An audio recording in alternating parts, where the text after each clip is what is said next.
हम कितने भाग्यवान हैं, भगवान पढ़ाते हैं। हम कितने भाग्यवान हैं, भगवान पढ़ाते हैं। हम कितने भाग्यवान हैं, भगवान पढ़ाते हैं। अजब नशा है, गजब खुशी, बेहद हर्षाते हैं। अजब नशा है, गजब खुशी, बेहद हर्षाते हैं। अगम अगोचर कहते जिसे हम सामने पाते हैं। अगम अगोचर कहते जिसे हम सामने पाते हैं। अजब नशा है, गजब खुशी, बेहद हर्षाते हैं। अजब नशा है, गजब खुशी, बेहद।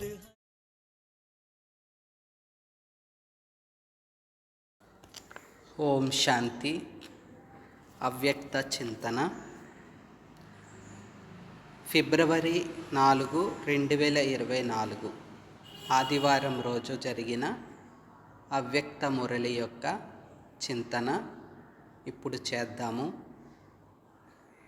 ఈ మురళి యొక్క రివైజ్ డేటు 31 జనవరి 1998. మురళి హెడ్డింగు పాస్ విత్ ఆనర్గా అయ్యేందుకు ప్రతి ఖజానా యొక్క ఖాతాను పరిశీలించుకుని జమ చేసుకోండి. ఇది మురళి యొక్క హెడ్డింగు.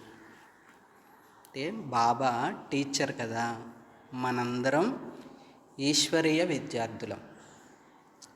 మరి టీచరు విద్యార్థి చదువు ఉన్నప్పుడు పరీక్షలు కూడా తప్పకుండా ఉంటాయి. ఆ పరీక్షల ద్వారానే మనం ఉత్తీర్ణులవుతాం. అయితే బాబా ఏమంటారు, ఆ ఉత్తీర్ణత అయ్యేది గౌరవపూర్వకంగా ఉత్తీర్ణులవ్వాలి. నా పిల్లలు రాజా పిల్లలు, ప్రజాపిల్లలు కాదు అని అంటారు. కాబట్టి ఆ విధంగా గౌరవపూర్వకంగా మనం ఈ ఈశ్వరీయ విద్యార్థి జీవితంలో వచ్చే పరీక్షలన్నిటినీ గౌరవపూర్వకంగా పాస్ అయ్యేందుకు బాబా ఇచ్చిన ఈ అమూల్య శిక్షణలను పూర్తిగా గ్రహించి ఆచరణలోకి తీసుకువద్దాం. ఎప్పుడైతే మనం మురళీలను ప్రాక్టికల్గా చింతన చేస్తామో, ఆ చింతన చేసిన విధానం, ఆ చింతన చేయడం ద్వారా వచ్చే వెన్న మన దైనందిక జీవితంలో అనేక సమస్యలను పరిష్కరించేందుకు మనందరికీ ఉపయోగపడుతుంది. కాబట్టి అవ్యక్త స్థితిలో స్థితులై ఈ మురళి యొక్క చింతన చేద్దాము. బాబా అంటున్నారు, ఈరోజు బాప్దాద దేశ విదేశాలలో నలువైపులా ఉన్న చిన్న పెద్ద పిల్లల ప్రతి ఒక్కరి భాగ్యాన్ని చూసి హర్షితమవుతున్నారు. పిల్లలైన మనందరి యొక్క భాగ్యాన్ని అనగా అదృష్టాన్ని చూసి బాబా చాలా ఖుషి అవుతున్నారు, హర్షితమవుతున్నారు. బాబా ఏం చెప్పారంటే, ఇలాంటి అదృష్టం, భాగ్యము పూర్తి కల్పమంతటిలో బ్రాహ్మణాత్మలకు తప్ప మరెవ్వరికీ ఉండజాలదు. ఎందుకంటే అదృష్టాన్ని తయారు చేసేవారు ఉండేది, మరియు అదృష్టాన్ని తయారు చేసుకునే సమయం లభించేది కేవలం ఈ సంగమ యుగంలో మాత్రమే అని మనందరికీ తెలుసు.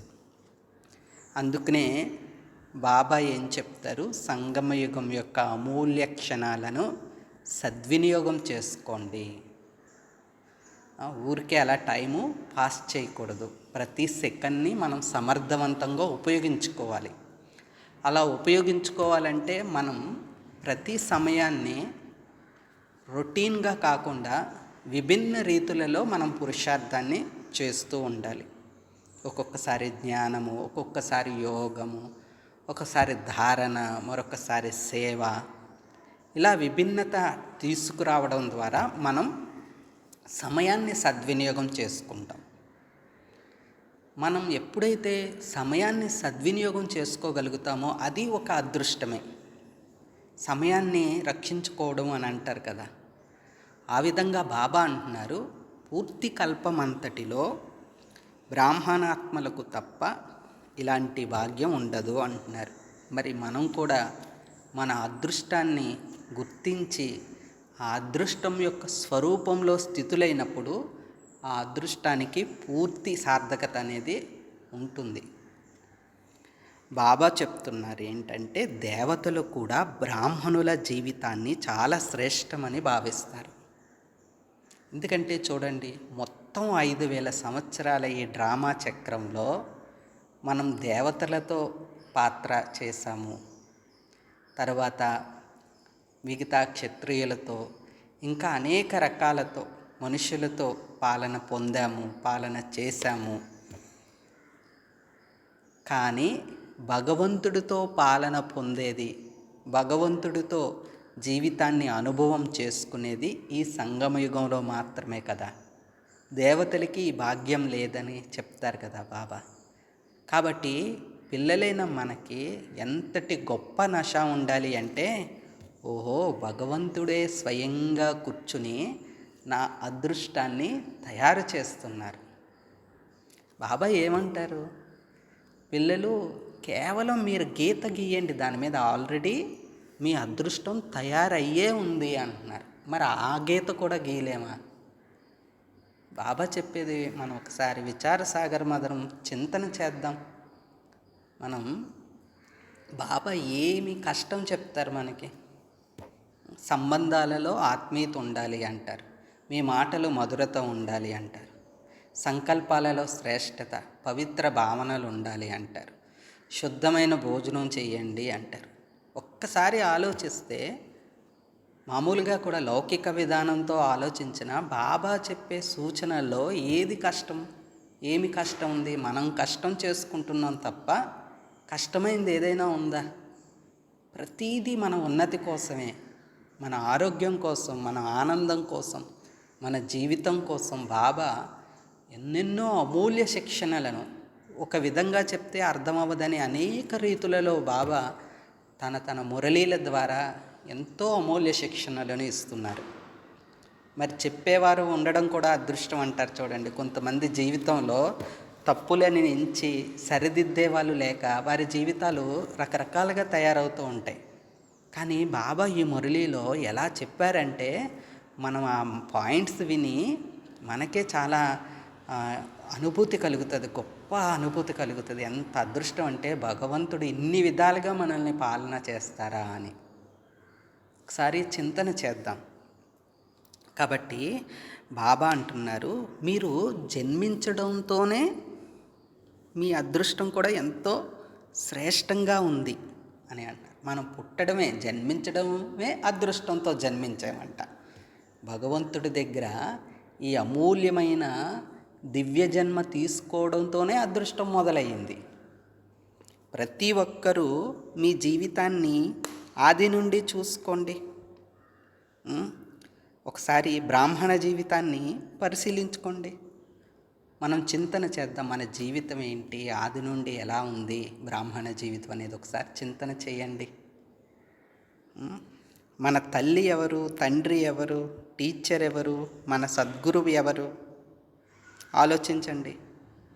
మన పాలన చేసేది పరమాత్మ శివబాబా, మనల్ని చదివించేది పరమాత్మ శివుడు. అలాగే మనకి శ్రేష్టమైన సలహాలను, శ్రీమతాన్ని ఇచ్చేది కూడా పరమాత్మ భగవంతుడు. అలాగే మనకి వరదానాలను ఇచ్చేవారు. మన బుద్ధిని ప్రతిరోజు మురళీలో ఒక వరదానం ఇవ్వడం ద్వారా ఎన్ని వరదానాల్ని మనం బుద్ధిలో నింపుకున్నాం ఆలోచించండి, చింతన చేయండి. మునులు, ఋషులు ఒక్క వరం కోసం వాళ్ళు ఎన్నెన్నో సంవత్సరాలు జీవితాన్ని అనేక హఠమైన రూపాల, మార్గాల ద్వారా, విధానాల ద్వారా కష్టపెట్టుకుని మనసుని కావచ్చు, శరీరాన్ని కావచ్చు, అంత తపస్సు చేస్తే ఒక వరం దొరికిందని అంటారే. కానీ మనకి బాబా ప్రతిరోజు మురళిలో ఒక వరదానాన్ని ఇస్తారు. ఎంత ఒడిలో కూర్చోబెట్టుకుని బుజ్జగిస్తూ వరాలు ఇస్తున్నారు. మనం తపస్సు చేయనివ్వకపోండి, వరదానాల ద్వారా మనల్ని బాబా పాలన చేస్తున్నారు, పోషణ చేస్తున్నారు. కాబట్టి మనం చింతన చేయాలి. మనకెందుకు పురుషార్థ మార్గంలో నిరాశ వస్తుంది? ఎందుకు ఉదాసీనులుగా అవ్వాలి? మనం ఇంతటి శ్రేష్టమైన భాగ్యం మనకి ఉన్నప్పుడు మనం దాన్ని ఎందుకు మర్చిపోతాము, ఎందుకు మర్చిపోవాల్సి వస్తుంది అనేది ఎవరికి వాళ్ళు చింతన చేసుకోవాలి. బాబా చెప్తున్నారు, ఈ పరమాత్మ పాలన చాలా కొంతమందికే, కోట్లలో కొద్ది మందికి మాత్రమే లభిస్తుంది. మరి అందులో నేను ఒక్కడిని కదా. మనము అందులో కోట్లలో కొద్దిమంది, ఆ కొద్ది మందిలో కొంతమందిలో ఒకరిని నేను. నా అంత గొప్ప అదృష్టశాలియే లేరు. బాబా అంటున్నారు, పరమాత్మ చదివించే ఈ చదువు మీకు తప్ప మరెవ్వరికి లభించదు. సద్గురు ద్వారా ఇచ్చే శ్రీమతం కావచ్చు, వరదానాలు కావచ్చు, మీకే లభిస్తున్నాయి. కాబట్టి బాబా అంటున్నారు, మీ భాగ్యాన్ని ఇంత గొప్పగా తెలుసుకున్నారా అంటున్నారు. సరే, తెలుసుకున్నాము. మనం ఒకసారి చింతన చేశాము మన అదృష్టాన్ని. మన తల్లిదండ్రులు భగవంతుడు, మన టీచరు భగవంతుడు, మన సద్గురువు భగవంతుడు, నా జీవన భాగస్వామి భగవంతుడు కదా, నా స్నేహితుడు భగవంతుడు. మరి ఇంత అదృష్టాన్ని మనం నిజంగా మాటల ద్వారా అనుకోవడం కాదు, మనసు ద్వారా అనుభూతి చేసినప్పుడు ఏమి జరుగుతుంది? మనం ఒకసారి చింతన చేస్తే ఏం జరుగుతుందో బాబా చెప్తున్నారు చూడండి.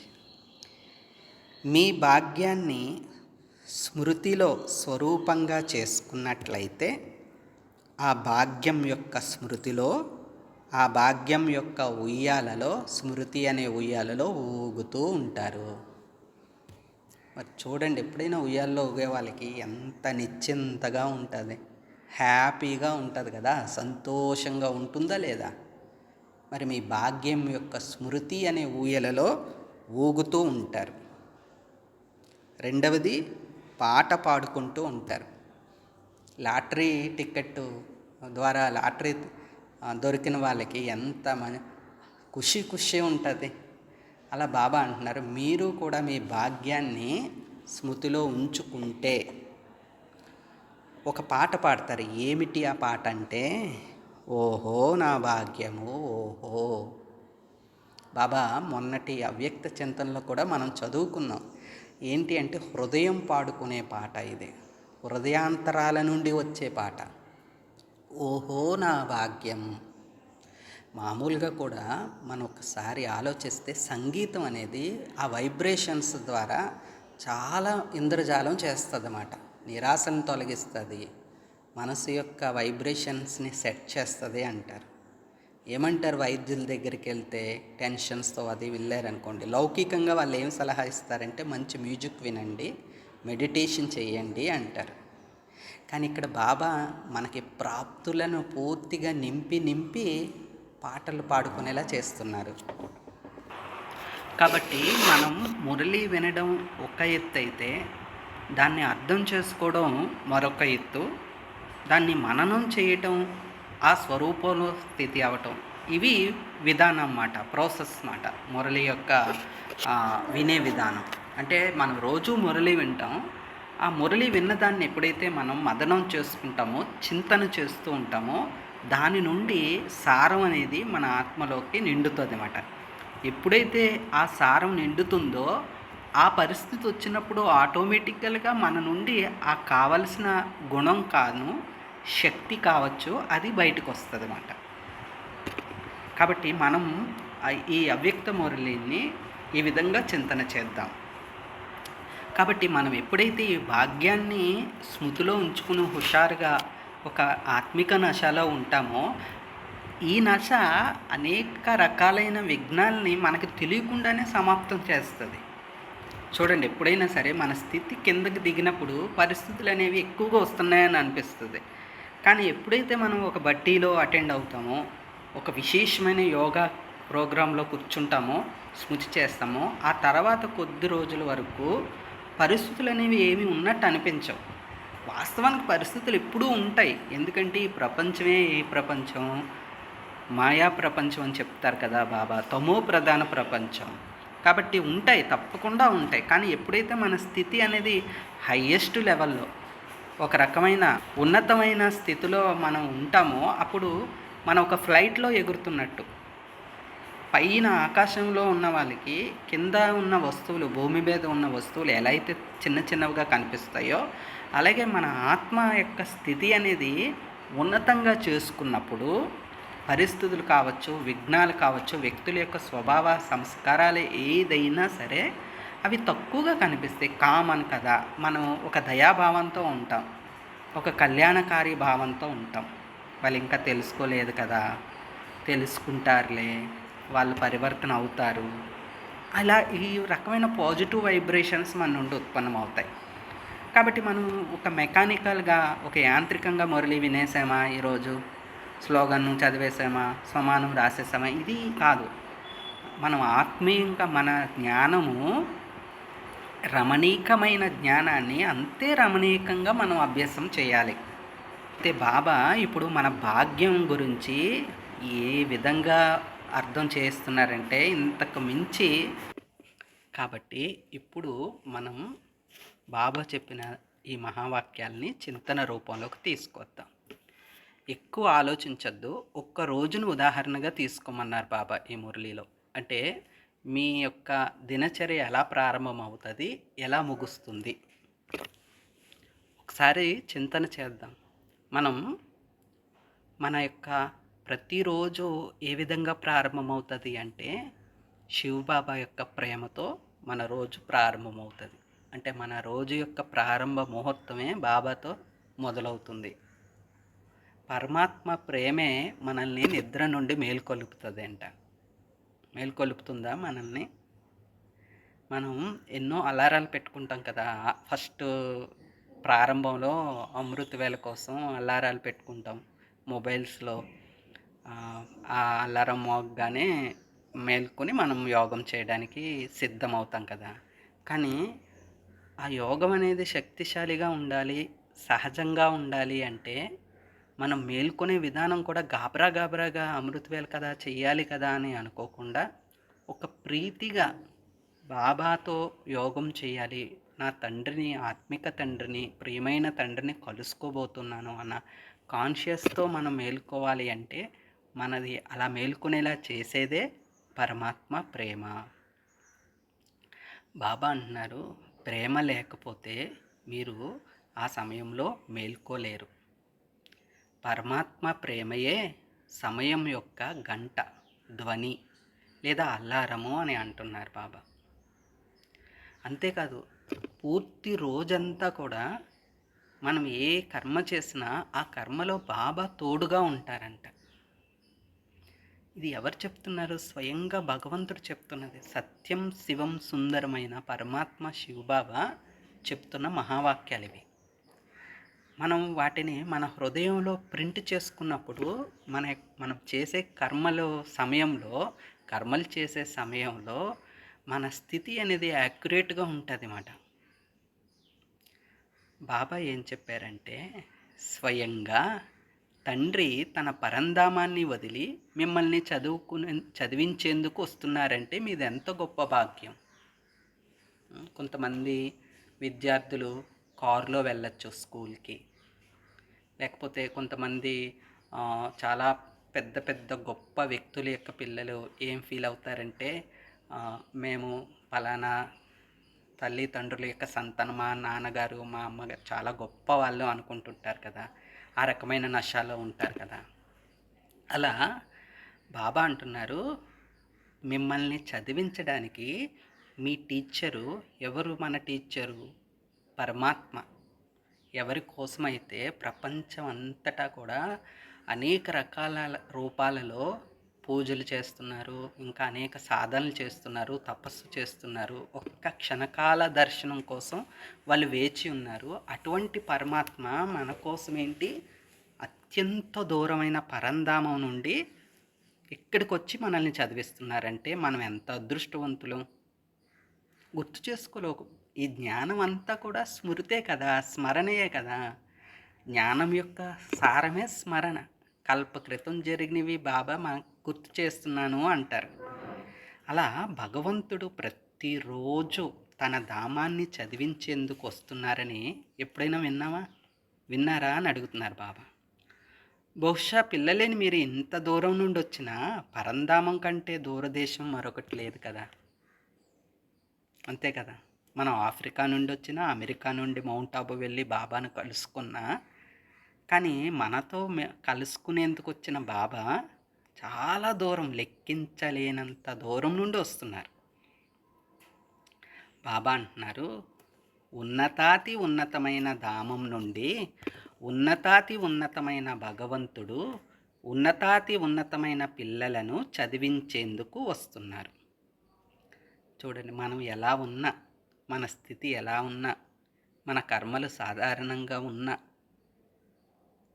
బాబా నిరహంకారి బాబా ఎప్పుడు కూడా మనకి గౌరవాన్ని ఇచ్చే మాట్లాడతారు. ఏ మురళి అయినా మనం చెక్ చేసుకోవచ్చు. ఎప్పుడు కూడా మనల్ని తక్కువ చేసి మాట్లాడరు. ఒకవేళ మనం పురుషార్థం సరిగ్గా చేయకపోయినా బాబా ఒక మురళిలో ఏమంటారంటే, పిల్లల యొక్క గౌరవాన్ని కాపాడేందుకు బాప్దాదా రిజల్ట్ను గుప్తంగా యుక్తియుక్తంగా చెప్తున్నారు అంటారు. ఎంత రమణీయంగా శిక్షణ ఇస్తారంటే అంత రమణీయంగా శిక్షణ ఇస్తారు బాబా. మరి మన ఉన్నతి కోసం భగవంతుడు ఈ విధంగా శిక్షణ ఇస్తున్నప్పుడు మరి పిల్లలైన మనం కూడా అంతే లెవెల్లో ఆ స్థాయిలోకి వెళ్ళి మనం కూర్చోవాలి కదా, పురుషార్థం చేయాలి కదా. మరి ఉన్నతాతి ఉన్నతమైన ధామం నుండి ఉన్నతాతి ఉన్నతమైన భగవంతుడు ఉన్నతాతి ఉన్నతమైన పిల్లలను చదివించేందుకు వస్తున్నారు. మరి ఇంతటి గొప్ప భాగ్యాన్ని మీరు అనుభవం చేస్తున్నారా? బాబా ఏం చెప్పారు? అదృష్టాన్ని స్మృతి చెయ్యండి, మీ భాగ్యాన్ని పాడుతూ ఉండండి, గుణగానం చేసుకుంటూ ఉండండి. వాహ్ మేరా భాగ్య వాహ్, వాహ్ మేరా బాబా వాహ్. ఇలా గుణగానం చేసుకుంటూ ఉండండి, నిరంతరం స్మృతి చేసుకుంటూ ఉండండి. ఏమని? నా తల్లిదండ్రులు పరమాత్మ శివుడు, అలాగే నా టీచరు బాబా శివ్ బాబా, అలాగే నా సద్గురువు ఎవరిప్పుడు? శివ్ బాబా. తల్లిదండ్రుల పాలన గురించి చెప్పారు, టీచర్ యొక్క మహత్వం చెప్పారు. ఇప్పుడు బాబా సద్గురు యొక్క మహత్వం చెప్తున్నారు. బాబా అంటున్నారు, సద్గురువు రూపంలో ప్రతి కార్యం కోసం శ్రీమతం ఇస్తున్నారు. శ్రీమతాన్ని ఇవ్వడమే కాదు, తోడును కూడా నిభాయిస్తున్నాను అంటున్నారు బాబా. లౌకిక దేహదారి గురువులకి పరమాత్మ శివబాబాకి గురువు రూపంలో, సద్గురు రూపంలో గల ఆంతర్యం తేడా ఏంటి అంటే, వాళ్ళు చెప్తారు, శిక్షణ ఇస్తారు, తోడుగా ఉండొచ్చు ఉండకపోవచ్చు, కానీ శివబాబా మాత్రం శిక్షణ ఇచ్చి ఆ శిక్షణను మనం సాకారం చేస్తున్న సమయంలో తోడుగా ఉంటారు, సహయోగిగా అయిపోతారు. అందుకే బాబాయి మురళిలో ఏం చెప్పారంటే, కేవలం మతాన్ని సలహాని మాత్రమే ఇవ్వను, తోడును కూడా ఇస్తాను అంటున్నారు. అంటే మీన్స్ మనం బాబా మమ్మల్ని వదిలేసాడేమో, ఒంటరిగా నడవాల్సి వస్తుంది అనుకుంటాం. మన చెయ్యి వేలైతే వదలొచ్చు బాబా మనకి నడక రావడం కోసం, కానీ బాబా పక్కనే ఉంటారు. బహుశా మనం ఏదైనా ఆటంకానికో విఘ్నానికో వశమై పడిపోబోతున్నాం అనుకోండి, వెంటనే బాబా ఏదో ఒక రూపంలో ఆదుకుంటారు, సహయోగిగా అవుతారు. బాబా అంటున్నారు, మీరు ఏది వింటున్నా పరమాత్మ టీచర్ నుండి వింటున్నారు. ఏమి తింటున్నా బాప్దాదాని తోడుగా చేసుకుని తింటున్నారు. ఒంటరిగా తింటే అది మీ పొరపాటు అంటున్నారు బాబా. కాబట్టి మనకి ఇది కూడా ఒక శ్రేష్టమైన సలహా కదా. మనం ఏది తిన్నా కూడా, మంచినీళ్ళు తాగినా కూడా బాబా యొక్క స్మృతిలో, అసలు స్మృతి అనేది మనలో ఇమిడిపోయినప్పుడు ఏమి తిన్నా తాగినా ధరించినా ఎవరి స్మృతిలో ధరిస్తామో, ఎవరి స్మృతిలో తింటామో? బాబా స్మృతిలో. అందుకనే చూడండి, విశేషంగా యజ్ఞంలో ఆదిరత్నాల యొక్క పాత్ర చాలా ఉన్నతమైనది. ఈనాడు బ్రహ్మకుమారి ఈశ్వరీయ విశ్వవిద్యాలయం అనేది అత్యున్నతమైన ఆధ్యాత్మిక సంస్థగా నిలబడడంలో ఒక ముఖ్య కారణం ఏంటంటే ఈ సంస్థ విధి విధానాలే. మరి యజ్ఞ ఆరంభంలో బాప్దాదా ద్వారా ఇచ్చిన అమూల్య శిక్షణలను ఆదిరత్నాలు మనస వాచ కర్మన పాటించి ఒక సిస్టమ్ తయారు చేశారు, ఒక నియమావళి తయారు చేశారు. బాబా అంటారు కదా, నియమాలలోనే లాభం ఉంటుంది అని. మనం ఎప్పుడు కూడా మనకి అనుకూలంగా లేదు కదా అని నియమాలని ఉల్లంఘించకూడదు. ఏం చెప్తారు యజ్ఞ చరిత్రలో ఏం చెప్తారంటే, ఏ వస్తువు జిజ్ఞాసులు తెచ్చి ఇచ్చిన, అంటే సెంటర్లో విద్యార్థులు తెచ్చి ఇచ్చిన ఆ వస్తువుని డైరెక్ట్గా బాబాకి పంపించేవారంట, మధువనం పంపించేవారంట. అంటే డైరెక్ట్గా ఏ టీచర్కి వస్తువులు అనేది ఇవ్వకూడదని ఒక నియమం. ఎందుకంటే ఆ వస్తువు ఉపయోగించేటప్పుడు ఇచ్చిన సాకారి మానవులు దేహదారులు గుర్తుకొస్తారని అదొక నియమం. అందులోనే మనకి ఎంతో సేఫ్టీ, రక్షణ అనేది ఉంటుందన్నమాట. అందువల్ల మనం ఎవరైనా ఒక వస్తువు ఇచ్చినా దాన్ని ఎవరికి ఇవ్వాలి, బాబాకి ఇచ్చి మళ్ళీ మనం తీసుకోవాలి. అప్పుడు బాబా ఇచ్చారు కాబట్టి బాబా స్మృతి కలుగుతుంది. ఇది ఇక్కడ శిక్షణ యొక్క మహత్వం అన్నమాట. అందుకు మనం తింటున్నా, ధరించినా, ఒకవేళ వింటున్నా, ఎవరిది వింటున్నాం? బాబాదే వింటున్నాం.